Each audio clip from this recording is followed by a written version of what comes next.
তওবার মাধ্যমে সবাই ক্ষমা পেলেও 3 শ্রেণীর নারী ক্ষমা পাবে না। 3টি জঘন্য পাপের সাথে জড়িত থাকার কারণে এই 3 শ্রেণীর নারীকে আল্লাহ পাক তওবা করলেও ক্ষমা করবেন না। কারণ এই 3টি পাপ এতটাই নিকৃষ্ট, আর ওই সমস্ত নারীরা এই পাপগুলা করে আবার তওবা করে, পাপগুলা করে আবার তওবা করে, খাঁটি তওবা করে না, পাপগুলা ছাড়ে না, এজন্য তাদের তওবা কবুল হবে না। এই 3টি পাপ, ও মা ও আমার বোনেরা, সবাই আলোচনাটি শুনুন। এই 3টি পাপ থেকে নিজেকে বিরত রাখুন। আল্লাহ রাব্বুল আলামিন কুরআন আল কারীমের মধ্যে আল্লাহ তাআলা সুন্দর করে আল্লাহ পাক বলেন, وَذَرُوا ظَاهِرَ الْإِثْمِ وَبَاطِنَهُ। আল্লাহ রাব্বুল আলামিন বলেন, দুনিয়ার মানুষ শুনে নাও, তোমরা প্রকাশ্য এবং গোপন পাপ থেকে বেঁচে থাকো। প্রকাশ্য গুনাহ, গোপন গুনাহ থেকে তোমরা বেঁচে থাকো। আজকাল আমরা প্রকাশ্যেও গুনাহ করি, গোপনেও গুনাহ করি।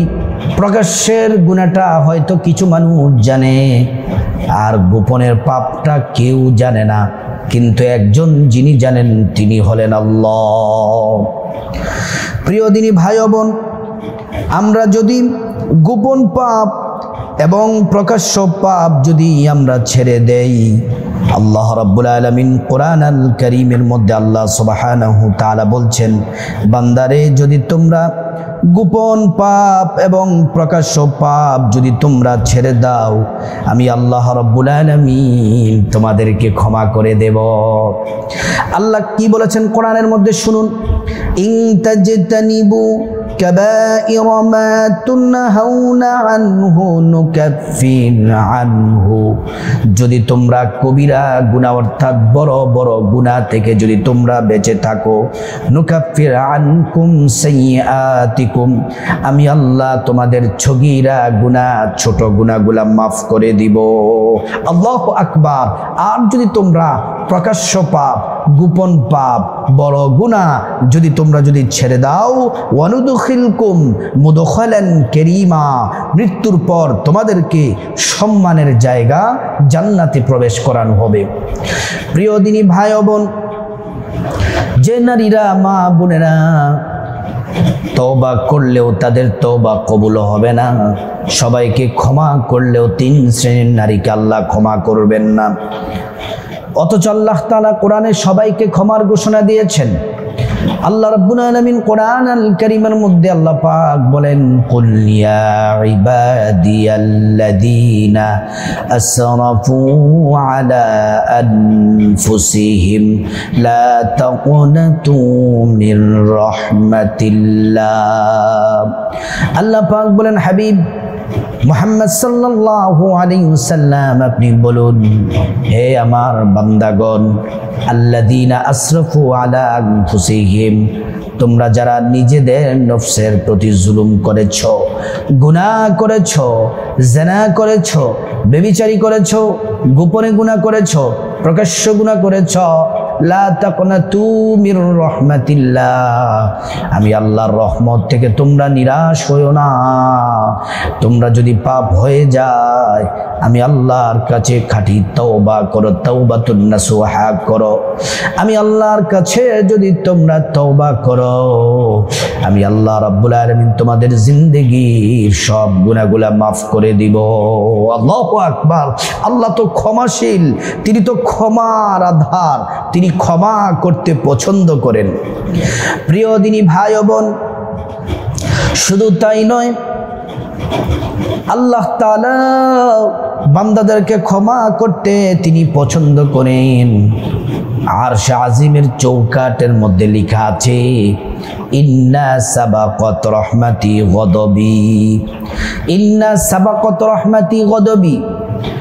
আরশের চৌকাটে লেখা আছে, আমি আল্লাহর রাগ আছে, ক্রোধ আছে, কিন্তু আমি আল্লাহর রাগ থেকে, ক্রোধ থেকে 1000 গুণে, কোটি গুণে বেশি দয়া, দয়া, দয়া, মায়া। আল্লাহু আকবার, আল্লাহু আকবার। প্রিয় দিনী ভাই ও বোন, ভূমিকাতে কিছু কথা বললাম যেন আমরা পাপ কাজ যেন ছেড়ে দেই। আমার প্রিয় মা বোনেরা, ও মা, ও আমার বোন, ও সম্মানিতা মায়েরা, আলোচনাটি ভালো করে শুনুন। যেই সবাই ক্ষমা পেলেও 3 শ্রেণীর নারী যারা ক্ষমা পাবে না। 1 নাম্বার হলো যে নারীরা জেনা করে ব্যভিচার করে, পরপুরুষের সাথে হারাম সম্পর্ক করে, পরপুরুষের সাথে সম্পর্ক করে। আল্লাহ রাব্বুল আলামিন কোরআন আল কারীমের মধ্যে বলেন, ওয়ালা তাকরাবুজ জিনা ইন্নাহু কানা ফাহিশা। আল্লাহ বলেন, বান্দারে, ও নারীরা, ইমানদার নারীরা, খবরদার খবরদার, তোমরা জেনার ধারে কাছেও যেও না। এটা সব ফাহেশা কাজের মধ্যে নিকৃষ্ট ফাহেশা কাজ হচ্ছে জেনা করা। অবিবাহিত ছেলে মেয়ে যদি জেনা করে, আল্লাহ তাআলা কোরআনে তাদের জন্য দুনিয়াতে শাস্তির ব্যবস্থা রেখেছেন, পরকালে তো শাস্তি আছেই। আবার যারা বিবাহিত নারী পুরুষ যারা পরকিয়া করবে তাদেরও শাস্তির কথা আছে। আগে অবিবাহিত ছেলে মেয়ে যারা, তাদের শাস্তির কথা শুনুন, যারা জেনা করবে। আল্লাহ রাব্বুল আলামিন বলেন, আয-যানিয়াতু ওয়াজ-যানি ফাজলিদু কুল্লা ওয়াহিদিম মিনহুমা মিআতা জালদাহ। আল্লাহ পাক বলেন, অবিবাহিত ছেলে মেয়ে যদি জেনা করে, ব্যভিচারী করে, প্রকাশ্যে মানুষদেরকে সমবেত করে, নারী পুরুষ ছেলে মেয়ে উভয়কেই 100 করে বেত্রাঘাত দিয়ে দাও। 100 বেত্রাঘাত দিতে হবে। আর যদি বিবাহিত নারী বিবাহিত পুরুষ যদি পরকিয়া করে, হাদিসের মধ্যে রজম মারার কথা আছে। বিবাহিত পুরুষ যদি জেনা করে, কোমর পর্যন্ত মাটির মধ্যে পুঁতে ফেলে তারপরে চতুর্দিক থেকে পাথর মেরে হত্যা করতে হবে। শুধু তাই নয়, প্রিয় দিনী ভাই ও বোন, আপনাদেরকে বলতে চাই, শুধু তাই নয়, আর যদি মহিলারা, যদি বিবাহিত নারীরা যদি জেনা করে, তাদেরকে বুক পর্যন্ত মাটির মধ্যে পুঁতে চতুর্দিক থেকে পাথর মেরে হত্যা করতে হবে। আল্লাহর নবী একজন বিবাহিত নারীর শাস্তি দিয়েছিলেন। একজন বিবাহিত নারী অন্য একজন পরপুরুষের সাথে জেনা করেছে, অবৈধ সম্পর্ক করে, পেটের মধ্যে বাচ্চা এসে গেছে। নবীজির কাছে আসলেন, নবীজির কাছে এসে হাউমাউ করে কান্না করলেন, ইয়া রাসূলুল্লাহ, আল্লাহর নবী, আমি ভুল করে ফেলেছি, অন্যায় করে ফেলেছি। নবীজি, আমি পরপুরুষের সাথে অবৈধ সম্পর্ক করেছি, আমার পেটের মধ্যে অবৈধ সন্তান। নবীজি, আমাকে পবিত্র করুন, আমি দুনিয়াতে আল্লাহর বিধান আমার উপর আরোপ হয়ে যাক, আল্লাহর বিধান আমার উপর অর্পিত করেন। আল্লাহ যে শাস্তি রেখেছেন সেটা দুনিয়াতেই দিয়ে দেন, পরকালে আল্লাহর জাহান্নামে যেতে পারবো না, আল্লাহর শাস্তি সহ্য করতে পারবো না। নবীজি অন্যদিকে ঘুরে গেলেন, ওই মহিলার সামনে দিকে আবার বললেন, ইয়া রাসূলুল্লাহ, আমি জেনা করেছি, আমার পেটের মধ্যে অবৈধ সন্তান। নবীজি, আমাকে পবিত্র করুন। নবীজি আবার সামনে ঘুরে গেলেন, আবার মহিলা সামনে গিয়ে বললেন, সাহাবীদেরকে বললেন, সাহাবীরা, তোমরা খোঁজ খবর নাও, ঘটনা সত্য কিনা। খোঁজ খবর নেওয়ার পরে দেখে ঘটনা সত্য। আল্লাহর নবী তারপর মহিলাকে বললেন, মহিলা, তুমি জেনা করেছো, পরকিয়া করেছো, তোমার পেটের মধ্যে সন্তান, তুমি জেনা করেছো, অপরাধ করেছো, কিন্তু পেটের বাচ্চার কোনো দোষ নেই। যাও যাও, বাচ্চা প্রসব হওয়া পর্যন্ত অপেক্ষা করো, বাচ্চা প্রসব হওয়ার পরে বাচ্চাকে নিয়ে আসবে, তারপর তোমাকে শাস্তি দেওয়া হবে। মহিলা চলে গেলেন। কয়েক মাস পরে বাচ্চা প্রসব হলো।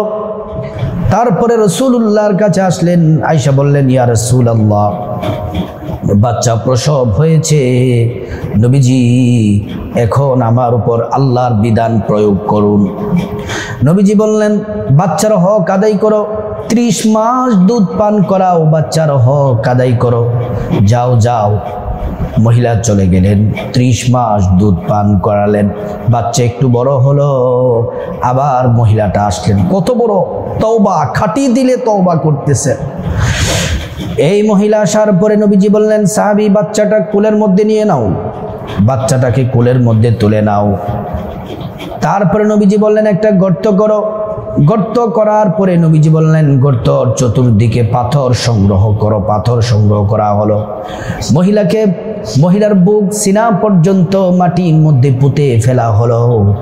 এবার নবীজি বললেন, সাহাবীরা তোমরা চতুর্দিক থেকে পাথর নিক্ষেপ করো, চতুর্দিক থেকে পাথর নিক্ষেপ করো। প্রিয় দিনী ভাই ও বোন, চতুর্দিক থেকে পাথর নিক্ষেপ করতে করতে মহিলার শরীরটা জাজরা হয়ে গেছে, ক্ষতবিক্ষত হয়ে গেছে। একজন সাহাবী বিশাল বড় একটা পাথর নিলেন, মহিলার মাথা বরাবর মারলেন, মাথাটা থেতলাই গেছে, রক্ত এসে একজন সাহাবীর জামার মধ্যে পড়েছে। নবীজি বললেন, ইয়া রাসূলুল্লাহ, নাপাক রক্ত আমার জামার মধ্যে লেগেছে। আল্লাহর নবী বলছেন, সাহাবী তুমি নাপাক রক্ত বলো না, এই মহিলা যে এতটা খাঁটি তওবা করেছে, আল্লাহ তার তওবাটাকে এতটাই কবুল ও মঞ্জুর করে নিয়েছে। তার এই তওবা যদি গোটা দুনিয়ার মানুষদেরকে ভাগ করে দেওয়া হয়, সবার অপরাধ ক্ষমা হয়ে যাবে। তার রক্তটা আল্লাহ পবিত্র করে দিয়েছেন, তার তওবাটাকে আল্লাহ কবুল করে নিয়েছেন। এজন্য মা বোনেরা, জেনা করবেন না, অবিবাহিত নারী পুরুষ হারাম সম্পর্ক, প্রেম ভালোবাসায় যাবেন না, প্রেমিকের সাথে বয়ফ্রেন্ডের সাথে শারীরিক সম্পর্ক করবেন না, কথা বলবেন না। বিবাহের পরে স্বামীর সাথে সম্পর্ক করবেন, কথা বলবেন, ভালোবাসা আদান প্রদান করবেন। আর খবরদার বিবাহের পরে বিবাহ হওয়ার পরে কোনো নারী পুরুষ খবরদার কোনো অন্য পুরুষের সাথে সম্পর্কে জড়াবেন না, খবরদার। কোনো নিস্তার নাই, কোনো নিস্তার পাবেন না যদি বিবাহের পরে যারা পরকীয়ার সম্পর্কে যারা জড়িয়ে পড়ে। প্রিয় দিনী ভাই ও বোন, সবাই ক্ষমা পেলেও তিন শ্রেণীর নারী যারা ক্ষমা পাবে না। এক নাম্বার হলো যারা জেনা করে, দুই নাম্বার হচ্ছে যারা বেপরদায় চলাফেরা করে। বেপরদায় যে নারীর ঘর থেকে বের হয় সাজসজ্জা করে, সেজে গুজে পর্দা ছাড়া ঘর থেকে বের হয়, পরপুরুষ দোকানদার, রাস্তার ছেলেরা পুরুষগুলা তাকায়। যারা বেপরদায় ঘর থেকে বের হয়, চলাফেরা করে, যতটা পুরুষ ওই নারীর দিকে তাকায়, ওই নারীর আমলনামায় গুনাহ জমা হতে থাকে। ওই নারী তো জাহান্নামে যাবেই, এবং যেই পুরুষ তাদের দিকে তাকায় তাদেরকেও জাহান্নামে নিবে, আর ওই নারী দায়ুস হয়ে যায়। এজন্য আল্লাহ তাআলা পর্দার কথা বলেছেন, কুল্লিল মুমিনাতি ইয়াগদুদুনা মিন আবসারিহিন্না ওয়া ইয়াহফাযুনা ফুরুজাহুন্না। আল্লাহ পাক বলছেন, নারীরা তোমাদের দৃষ্টিকে সংযত রাখো, তোমরা তোমাদের বুকের উপর কাপড় পরো, হেজাব পরো, নিকাব পরো, বোরকা পরো, পর্দা করো, শালীন কাপড় পরো। এটা আল্লাহ পাকের নির্দেশ। আপনি যত সাজ সজ্জা সব স্বামীর জন্য ঘরের মধ্যে সাজবেন, বাহিরে যখন যাবেন পর্দার সাথে বের হবেন। আপনি চাকরি করতে পারেন, ব্যবসা করতে পারেন, যে কোনো কাজে বের হতে পারেন, কিন্তু পর্দার সাথে করতে হবে। পর্দা করা ফরজ, পর্দা করা ফরজে আইন। যারা পর্দা করবে না, আল্লাহ তাদেরকে সেই সমস্ত নারীদের জিহ্বাটা জাহান্নামের মধ্যে উপরের দিকে, জিহ্বাটাকে জাহান্নামী শিকল দিয়া বাঁধ দিয়া জাহান্নামের আগুন দিয়ে জ্বালাতেই থাকবে। মা বোন, সাবধান হয়ে যান, পর্দা করুন। এটা আমার কথা নয়, কষ্ট পাবেন না, এটা আল্লাহর বিধান, মানতেই হবে আপনাকে। প্রিয় দিনী ভাই ও বোন, সবাই ক্ষমা তওবার মাধ্যমে ক্ষমা পেলেও তিন শ্রেণীর নারী ক্ষমা পাবে না। তিন নাম্বার যে শ্রেণীর নারীরা যারা তাদের স্বামীদেরকে কষ্ট দেয়, স্বামীকে যারা কষ্ট দেয়, স্বামীকে যারা সম্মান করে না, স্বামীর খেদমত যারা করে না, স্বামীকে যারা তুচ্ছতাচ্ছিল্য করে, স্বামীকে যারা গালমন্দ করে। স্বামীর মর্যাদা কত শুনলে অবাক হবেন। রাসূল করিম সাল্লাল্লাহু আলাইহি ওয়াসাল্লাম বলছেন, আল্লাহকে একমাত্র সিজদা দিতে হবে, আল্লাহ ছাড়া কাউকে সিজদা দেওয়া যাবে না। আল্লাহ ছাড়া কাউকে যদি সিজদা দেওয়ার যদি অনুমতি থাকতো, তাহলে প্রত্যেকটা স্ত্রীকে বলা হতো তোমরা তোমাদের স্বামীদেরকে সিজদা করো। কিন্তু আল্লাহ ছাড়া কাউকে সিজদা দেওয়ার নিয়ম নাই। তার মানে বোঝেন স্বামীদের সম্মান কত বোঝানো হয়েছে। প্রিয় দিনী ভাই ও বোন, নারীরা জান্নাতে যাবে চারটি কাজ করতে পারলে।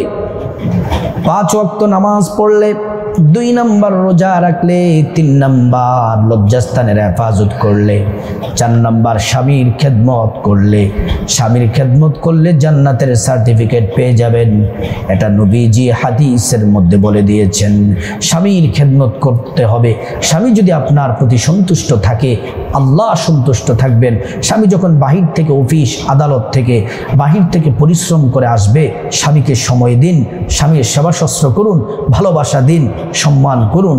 স্বামী যদি আপনার প্রতি খুশি থাকে, স্ত্রী যদি স্বামীর প্রতি খুশি থাকে, স্বামী যদি স্ত্রীর প্রতি খুশি থাকে, ওই পরিবারটা আল্লাহর জান্নাত হয়ে যায়। স্বামী যদি কষ্ট পায়, আপনি তওবা করলেন, আল্লাহর কাছে ক্ষমা চাইলেন, আবার স্বামীর সাথে খারাপ আচরণ করলেন, আবার স্বামীকে কষ্ট দিলেন, আবার তওবা করলেন, আল্লাহ তওবা কবুল করবেন না। একেবারেই খাঁটি তওবা করতে হবে যে আমার স্বামীকে আর কখনোই কষ্ট দিব না, স্বামীকে সম্মান করবো, আল্লাহ ক্ষমা করে দেন, তাইলে তওবা কবুল হবে। আর স্বামীকে কষ্ট দিলে তওবা কবুল হবে না। প্রিয় দিনী ভাই ও বোন, সম্মানিতা মা বোনেরা, আজকের আলোচনাটি জীবনের অত্যন্ত গুরুত্বপূর্ণ আপনাদের জন্য। আল্লাহ রাব্বুল আলামিন প্রত্যেকটা মা বোনকে যেই কথাগুলা বললাম, এই পাপ কাজ থেকে বেঁচে থাকার তৌফিক দান করুন, এবং আল্লাহ তাআলা প্রত্যেকটা নারীকে, মা বোনকে সম্মান বাড়িয়ে দিন। আল্লাহ তাআলা যেন দ্বীনের পথে প্রত্যেকটা মা বোনকে কবুল করেন। আল্লাহ তাআলা সকল মা বোনদেরকে দুনিয়া আখিরাতে কল্যাণ দান করুন।